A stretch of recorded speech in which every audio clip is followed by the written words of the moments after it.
पिछली क्लास में आपने श्वसन के बारे में अध्ययन किया था। उसके साथ ही मैंने बताया था छोटे छोटे हेडिंग जो आते हैं जैसे ग्लाइकोलाइसिस और किडवन क्रैब चक्र के बारे में आपने अध्ययन किया था। उसी टॉपिक में आगे बढ़कर हम देखेंगे ह्यूमन रेस्पिरेटरी सिस्टम यानी मानव श्वसन तंत्र। मानव श्वसन तंत्र के बारे में अध्ययन करेंगे अभी हम। अब जैसे कि मानव श्वसन तंत्र, सबसे पहले क्या होता है कि श्वसन हमने कल आपको बताया था जैसे कि हम वायुमंडल से क्या लेते हैं, ऑक्सीजन नहीं लेते बल्कि सभी गैसों का मिश्रण लेते हैं यानी एयर या वायु लेते हैं। लेकिन सबसे पहले प्रवेश कहाँ करती है, सबसे पहले हम कहाँ से लेते हैं, नोज माने नाक, यहां से एंटर करती है। एंटर करने के बाद में क्या होता है, अब यहां से एंटर करने के बाद नोज में जो दो क्षेत्र होते हैं, जो ये दो क्षेत्र होते हैं इन्हें नॉस्ट्रिल्स कहते हैं। नॉस्ट्रिल कहते हैं। अब यहाँ दो इन क्षेत्रों से प्रवेश करती है और नोज में यानी नाक में छोटे छोटे बाल पाए जाते हैं जिन्हें नोजल हेयर या नाक के वाल कहते हैं। और साइंस में इसे सीलिया कहते हैं। इनका काम क्या होता है, ये जो हम वायुमंडल में गैसों का मिश्रण ले रहे हैं, इन मिश्रण में अगर कोई डस्ट पार्टिकल होता है यानी कोई धूल के मिट्टी के कण होते हैं या कोई अन्य कोई बैक्टीरिया या कोई वायरस होता है, उनको रोकने का काम करता है। यानी ये वायु को यानी ये एयर को या वायु को छानने का काम करते हैं। अगर हमारे नाक के द्वारा अगर कोई धूल का कण चला भी जाता है तो नाक से पानी आने लगता है। उस पानी को साइंस की भाषा में म्यूकस कहते हैं। अब इसके बाद क्या होता है, इसको हम एक एक करके प्रत्येक अंग वाइज एक एक करके छोटे छोटे हेडिंगों में पढ़ेंगे हम ह्यूमन रेस्पिरेटरी सिस्टम को। इसके बाद क्या होता है, वायुमंडल से सबसे पहले हमने पढ़ा कि वायुमंडल से हम जो वायु लेते हैं वो नाक के द्वारा लेते हैं। इसमें नोजल हेयर्स होते हैं यानी सीलिया होते हैं। सीलिया क्या काम करते हैं, सीलिया जो है वायु को छानने का काम करते हैं, एयर को छानने का काम करते हैं यानी हमारी वायु में कोई डस्ट पार्टिकल है उसे रोकने का काम करते हैं। अब उसके बाद क्या होता है, इसमें अगर कोई डस्ट पार्टिकल चला भी जाता है तो हमारी नाक से पानी बहने लगता है, द्रव बहने लगता है, उस द्रव को म्यूकस कहते हैं। अब इसके बाद क्या होता है, इसके बाद यहाँ से वायु ग्रसनी में प्रवेश करती है जिसे फेरिंक्स कहते हैं। फेरिंक्स या ग्रसनी कहते हैं। अब ग्रसनी वह भाग होता है, जैसे मान लीजिए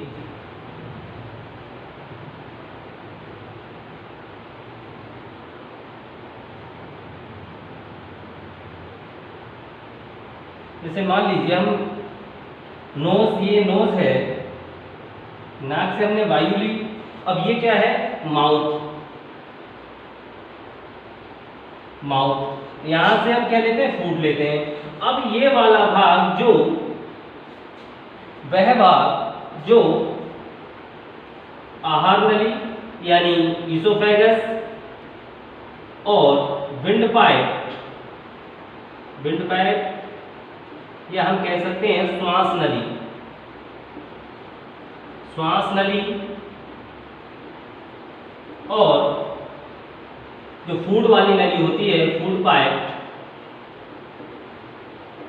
फूड पाइप उसको अलग करने का काम करता है। यहाँ से दोनों नलियाँ अलग होती हैं। इसी तरीके से यहाँ से वायु श्वास नली यानी विंड पाइप में चली जाती है जिसे ट्रैकिया भी कहते हैं, और फूड जो होता है फूड पाइप में चला जाता है।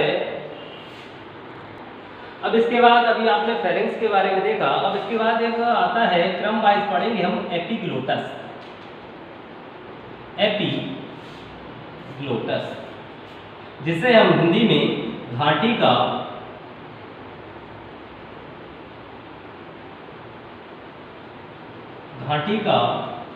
ढक्कन कहते हैं।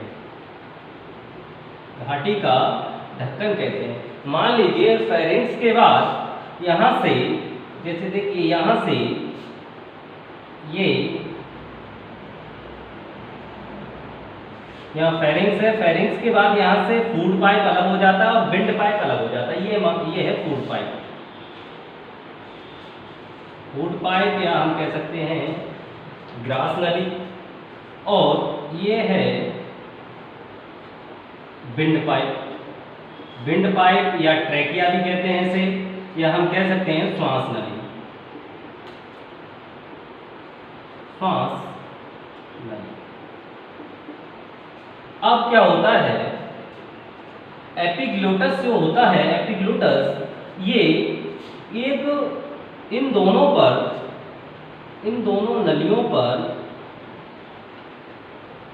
एक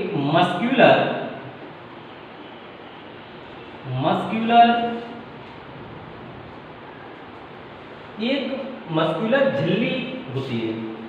यानी मस्क्यूलर मतलब होता है यानी मांसपेशीय।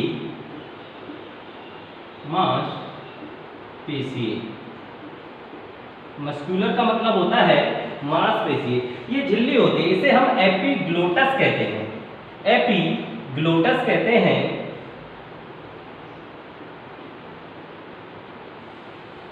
एपिग्लोटस कहते हैं।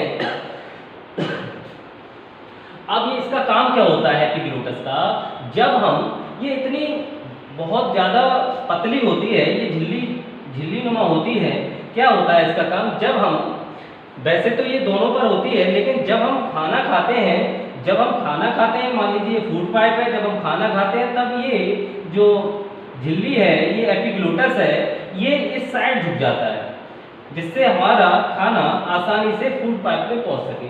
लेकिन यहाँ से क्या होता है, यहाँ से वायु आती जाती रहती है, वायु भी निकलती रहती है और ये इस साइड झुक जाता है। जब हम खाना नहीं खाते, नॉर्मल होते, तब ये इस पर पूरी परत चढ़ जाती है।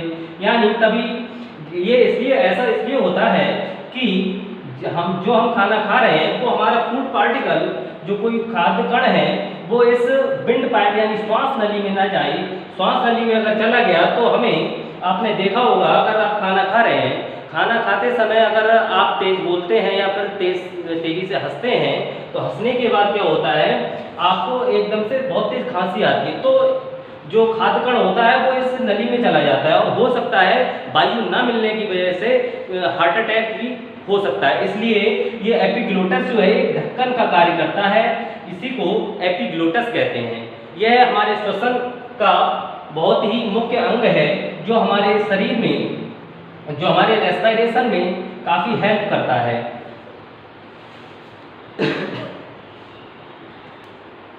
अब अभी हमने एपिग्लोटस के बारे में पढ़ा, उससे पहले हमने फेरिंक्स के बारे में पढ़ा। अगला जो अंग है हमारे रेस्पिरेशन में जो हेल्प करता है, वो है विंड पाइप।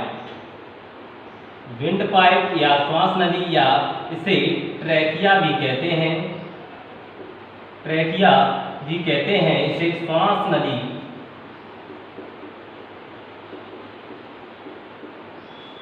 अब जैसे मान लीजिए ये ट्रैकिया है, श्वास नली है, विंड पाइप है।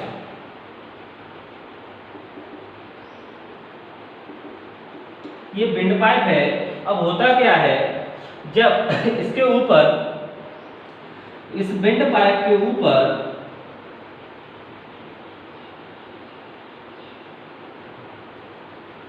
ये स्वर यंत्र होता है, जिसे हम लैरिंक्स कहते हैं। लैरिंक्स कहते हैं। ये स्वर यंत्र, हिंदी में से स्वर यंत्र कहते हैं। और इसके ऊपर, इस स्वर यंत्र के ऊपर एक मस्कुलर कवरिंग होती है। एक मस्कुलर कवरिंग होती है जो कार्टिलेज कार्टिलेज की बनी होती है। कार्टिलेज बोले तो उपास्थि, उपास्थि जैसे हमारी जो नाक की टिप होती है ये उपास्थि से बनी होती है। जैसे ये कान है, कान के जो नीचे वाला भाग है ये उपास्थियों से निर्मित होता है, यानी फ्लेक्सिबल होती है। और इसको जो नाम देते हैं इसे एडम्स एप्पल कहते हैं। इसे एडम्स एप्पल, एडम्स एप्पल कहते हैं। इसे हिंदी में भी एडम्स एप्पल ही कहते हैं। और यह सिर्फ नर यानी मेल नर मनुष्य में ही पाई जाती है। मेल या नर मानव में पाई जाती है, फीमेल में ये नहीं पाई जाती। ये हमारे स्वर यंत्र में जो आवाज होती है उसकी डीपनेस का कार्य करती है, डीपनेस का कार्य करती है। अब होता क्या है, जब हमारे विंड पाइप में वायु आती है, वायु आने के बाद जब हम वायु आती है तो ये क्या होता है, लैरिंक्स में वक्कल कॉर्ड्स पाई जाती हैं। वक्कल कॉर्ड्स पाई जाती हैं। ये वक्कल कॉर्ड्स जो होती हैं, ये वक्कल कॉर्ड्स जिन्हें हम स्वर रज्जु कहते हैं, स्वर रज्जु कहते हैं। और ये वक्कल कॉर्ड्स क्या करती हैं, ये वक्कल कॉर्ड्स वायु से यानी एयर से वाइब्रेट होती हैं और वाइब्रेट होने के बाद में ये आवाज़ उत्पन्न करती हैं। और ये आवाज़ जो होती है, जो भी हम बोलना चाहते हैं वह हम जीभ के माध्यम से बोलते हैं, और जो हम बोलना चाहते हैं वो हमें ब्रेन सूचना देता है और हम जीभ के माध्यम से बोल पाते हैं। ये तो हो गया यहाँ पर स्वर यंत्र का काम। और यहीं पर इस स्वर यंत्र के ऊपर ही यहीं पर एक दूसरा अंग होता है, इस टाइप से एक अंग होता है दूसरा, जिसे हम ग्लॉटिस कहते हैं। ग्लॉटिस कहते हैं। इस ग्लॉटिस का क्या काम होता है, ये जो ग्लॉटिस होता है, ये जो हम बाहर से वायु ले रहे हैं और अंदर से CO2 युक्त जो वायु है उसको बाहर छोड़ रहे हैं। कहने का मतलब ये है कि ये जो वायु जो हम वायु लेते हैं और जो हम बाहर वायु छोड़ते हैं, उस वायु को ट्रांसफर करने का काम करते हैं। यानी ये ग्लॉटिस जो है ये वायु को ट्रांसफर करने का काम करता है। अब आपके समझ में आ गया होगा, जैसे ये विंड पाइप है, इसके बारे में अभी आपको समझ में आ गया। विंड पाइप है, अब इसमें क्या होता है, इसमें लैरिंक्स होता है जिसे हम स्वर यंत्र कहते हैं। स्वर यंत्र किसका बना होता है, वक्कल कॉर्ड्स का बना होता है, जो वाइब्रेट होता है। वाइब्रेट होने के बाद क्या करता है, ये आवाज उत्पन्न करता है, आवाज उत्पन्न करता है। इसी तरीके से इसके ऊपर एक कार्टिलेज की यानी उपास्थियों का एक अंग होता है, जिसे हम एडम्स एप्पल कहते हैं। जैसे ये सिर्फ नर में ही पाया जाता है, ये लड़कों में पाया जाता है, लड़कियों में नहीं पाया जाता। जैसे आपने देखा होगा अपने घर में अपने माता पिता के या फिर बॉयज हैं जिनके यहाँ पर जो गले वाले जो उभरा हुआ भाग होता है ये एडम्स एप्पल होता है। अब इसके बाद आगे आप पढ़ेंगे अभी हमने विंड पाइप के बारे में पढ़ा। अब हमने नोज से एंटर हुई वायु यानी ईयर, नोज के बाद फेरिंग्स में, फेरिंग्स के बाद कहाँ पहुंची, फेरिंग्स के बाद विंड पाइप, और विंड पाइप के बाद अगला जो ऑर्गन आता है वो आएगा जिसे हम लंग्स या फेफड़ा कहते हैं। मानव में एक जोड़ी यानी 2 फेफड़े पाए जाते हैं। और अगर हम इनकी बात करें तो ये मुख्य श्वसनी यानी मेन रेस्पिरेटरी ऑर्गन होता है, यानी मुख्य श्वसनी अंग होते हैं। अगर हम इनकी कलर की बात करें तो इनका जो नेचुरल कलर होता है, नेचुरल कलर जो होता है पिंक होता है, पिंक कलर होता है। ये अगर हम इनकी बात करें तो ये नेचुरल कलर जो होता है पिंक होता है। अब इसके अध्ययन को क्या कहते हैं, इसकी स्टडी को क्या कहते हैं, लंग्स की स्टडी को कहते हैं पुल्मोनोलॉजी। पुल्मोनोलॉजी कहते हैं, जिसमें पुल्मोनो माने होता है लंग्स और लॉजी माने होता है टू स्टडी। अगर हम इनके वेट की बात करें, वजन की बात करें, तो जो दोनों लंग्स होते हैं इनका वजन लगभग 1.3 किलोग्राम होता है और यह हमारी बॉडी का दूसरा यानी सेकेंड, यकृत के बाद हमारी बॉडी का सेकेंड बड़ा यानी दूसरा बड़ा अंग होता है। ये तो लंग्स के बारे में बात हो गई। अब हम इसको, अभी आपने इन सभी अंगों के बारे में पढ़ा, श्वसन के सभी अंगों के बारे में पढ़ा। अब आप ये जो चित्र आप देख रहे हैं, ये जो डायग्राम है, डायग्राम के थ्रू समझेंगे आप। ये डायग्राम जो है लंग्स का डायग्राम है, मानव ह्यूमन लंग्स का डायग्राम है, यानी मानव फेफड़ों का डायग्राम है। इसमें आप देख रहे हैं कि जो वायु होती है वो नाक से होती हुई फेरेंक्स के बाद में विंड पाइप में प्रवेश करती है। विंड पाइप में एडम्स एप्पल होते हैं, मैंने अभी आपको बताया था एडम्स एप्पल के बारे में। ये सिर्फ नर यानी मेल्स में होते हैं और इसके अंदर ये जो होता है ये स्वरयंत्र होता है जिसे लैरिंक्स कहते हैं। अब इसके बाद वायु जो होती है यहाँ से प्रवेश करती है विंड पाइप में। विंड पाइप में प्रवेश करने के बाद क्या होता है, ये जो विंड पाइप होती है ये दो भागों में डिवाइड हो जाती है। इन दोनों लंग्स में दो भाग आप देख रहे हैं, 2 पार्ट्स में डिवाइड हो गई है। दो भागों में डिवाइड होने के बाद, विभाजित होने के बाद में क्या होता है, जिसे दो भागों में विभाजित होती है, जिसे ब्रोंकाई कहते हैं, ब्रोंकाई या वायु नलिका कहते हैं। अब इसके बाद ये जो ब्रोंकाई है, अब इसका जो होता है ये विंड पाइप है, इसका क्या हुआ, प्राइमरी डिवीजन यानी फर्स्ट विभाजन हुआ, इसका प्रथम विभाजन हुआ। तो ये किसमें बदली, ब्रोंकाई में। और ब्रोंकाई का यहाँ पर क्या हो रहा है, यहाँ पर ब्रोंकाई का फर्स्ट विभाजन हो रहा है और विंड पाइप का क्या हो रहा है, सेकेंडरी डिवीजन।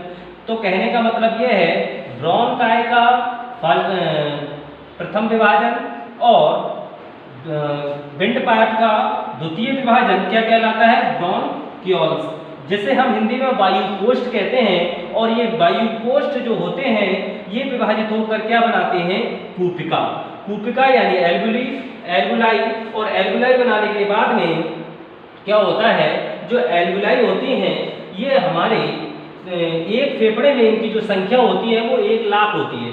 जिन एल्वुलाई की जो संख्या होती है 1 लाख होती है एक फेफड़े में। तो हमारे शरीर में यानी हमारे लंग्स, दोनों लंग्सों में कितनी हो गई, 2 लाख हो गई संख्या इनकी, यानी इनकी संख्या 2 लाख संख्या होती है इनकी। अब इसके बाद ये जो द्रव भरा है, ये जो मेम्ब्रेन है बाहर वाली, जिसे प्लूरा मेम्ब्रेन कहते हैं, ये प्लूरा मेम्ब्रेन है और इसमें जो द्रव भरा है ये प्लूरा द्रव है, प्लूरल द्रव। अब इसके बाद क्या होता है, अब ये जो आप देख रहे हैं ये कि एक लंग्स बड़ा है और एक छोटा है, एक लंग्स बड़ा है और एक छोटा। आप देख रहे हैं ये लेफ्ट लंग है, ये राइट लंग्स है। तो कहने का मतलब मेरा ये है, आप देखना यहाँ पर ये ज्यादा झुका हुआ है। क्यों झुका हुआ है, क्योंकि ये क्या दे रहा है, कार्डियक नोज। और कार्डियक माने क्या होता है, हृदय। तो हमारा जो हृदय होता है वो इस वाली कैविटी के अंदर स्थित होता है। इसलिए ये लंग्स इस लंग के मुकाबले छोटा भी होता है और ये थोड़ा ऊंचा भी आपको दिख रहा होगा, इसलिए इसे कार्डियक नोज कहते हैं। और इसीलिए यह लंग जो होता है, ये फेफड़ा जो होता है छोटा होता है। और जो ये बीच वाला स्पेस जो है, ये स्पेस ये मीडिया स्टेर्नम कहलाता है, मीडिया स्टेर्नम कहलाता है।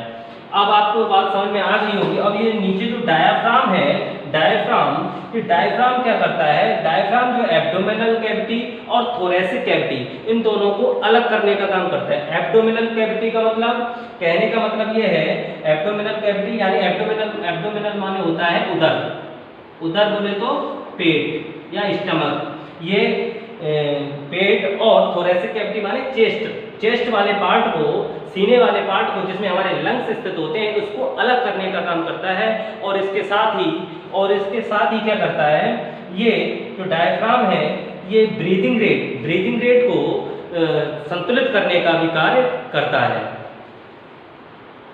एल्वुलाई होती हैं, इनकी संख्या हमने आपको बताई थी कि 2 लाख होती है। ये एल्वुलाई जो होती हैं लंग्स की स्ट्रक्चरल और यानी संरचनात्मक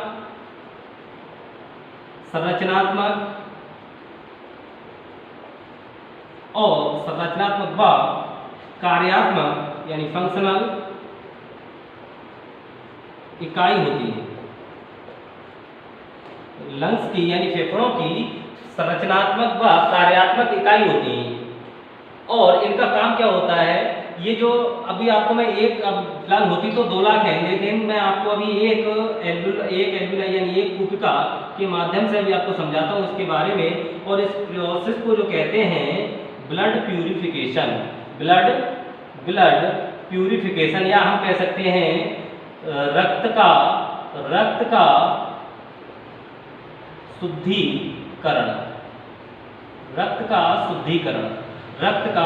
शुद्धिकरण। ये प्रोसेस कहलाती है।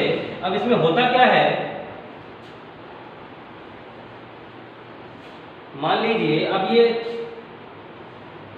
होता क्या है इसमें, जैसे फेफड़े में ये हमने बताया था आपको 2 लाख होती है। मैं आपको एक एल्वुलाई के बारे में बताता हूँ। हमारे हृदय से जो रुधिर जाता है, अशुद्ध रुधिर जाता है हमारे हृदय से, वो जो धमनी होती है पल्मोनरी धमनी जो होती है, वह अशुद्ध रुधिर लेकर इन कूपिकाओं तक आती है। यानी अशुद्ध रुधिर का मतलब है यहाँ पर CO2 युक्त रुधिर इन कूपिकाओं तक लेकर आती है। अब इधर से क्या होता है, इधर से विंड पाइप जो होती है यहाँ से होते हुए यहाँ से क्या आता है, वायु का मिश्रण। हमने पहले भी आपको बताया था वायु का मिश्रण आता है। अब ये वायु का मिश्रण आता है तो इसमें क्या होता है, ये वायु का मिश्रण आता है तो इसमें किसकी मात्रा ज़्यादा है, जबकि वायुमंडल में 0.03% जो है CO2 है और 21% क्या है, O2 है। अन्य गैसों का भी मिश्रण होता है तो इसमें किसकी मात्रा ज़्यादा है, ऑक्सीजन की। अब इस वाले रुधिर में किसकी मात्रा ज़्यादा है, इस वाले रुधिर में CO2 की मात्रा ज़्यादा है। तो होता क्या है, आपने फिजिक्स में आपने एक टर्म सुना होगा या पढ़ा होगा, या फिर आप आगे चल के पढ़ेंगे, डिफ्यूजन, जिसे विसरण कहते हैं। विसरण जिसमें ये बताया जाता है कि एयर जो होती है, हवा जो होती है, उच्च दाब से निम्न दाब की ओर बहती है। तो यह प्रक्रिया क्या कहलाती है, विसरण प्रक्रिया कहलाती है। तो यहाँ पर वही लागू होता है विसरण। अब देखो इसमें क्या जाता है, ऑक्सीजन, इसमें O2 ज्यादा है और इस वाले ब्लड में क्या ज्यादा है, CO2। तो होता क्या है, यहाँ पर जो रक्त नलिकाएं होती हैं, वहां पर विसरण क्रिया द्वारा क्या होता है, ये जो CO2 जो है ये अब इसमें CO2 कम है, यहाँ CO2 ज़्यादा है, तो CO2 तो यहाँ चली जाती है, छनकर वापस चली जाती है एटमॉस्फेयर में, क्योंकि हमने अभी आपको बताया था उच्च दाब से निम्न दाब की ओर बहती है वायु। और उसी प्रकार यहाँ से O2 जो होती है, यहाँ पर क्या है, यहाँ पर O2 की मात्रा क्या है, कम है। यहाँ पर O2 की मात्रा कम है, यहाँ पर CO2 की मात्रा ज़्यादा है। तो यहाँ O2 की मात्रा ज़्यादा है, O2 क्या होती है, तो फिर कहाँ आएगी O2 विसरण क्रिया द्वारा, इन नलिकाओं में। और ये नलिकाएं शुद्ध रुधिर लेकर हार्ट की ओर चली जाती हैं, जिसमें जैसे आप हार्ट के बारे में और धमनियों के बारे में आप जब हम परिवहन कराएंगे उस टाइम आप अध्ययन करोगे। लेकिन अभी आपके बात ये समझ में आ गया होगा कि ये विसरण क्रिया द्वारा, एल्वुलाई जो होती है विसरण क्रिया द्वारा ऑक्सीजन का ट्रांसपोर्टेशन का कार्य करती हैं, यानी एक्सचेंज का कार्य करती हैं। अब मैं मानता हूँ कि आपका ये टॉपिक कंप्लीट हो गया होगा, आपकी समझ में भी आ गया होगा। तो अब ये टॉपिक कंप्लीट होता है ह्यूमन रेस्पिरेटरी सिस्टम।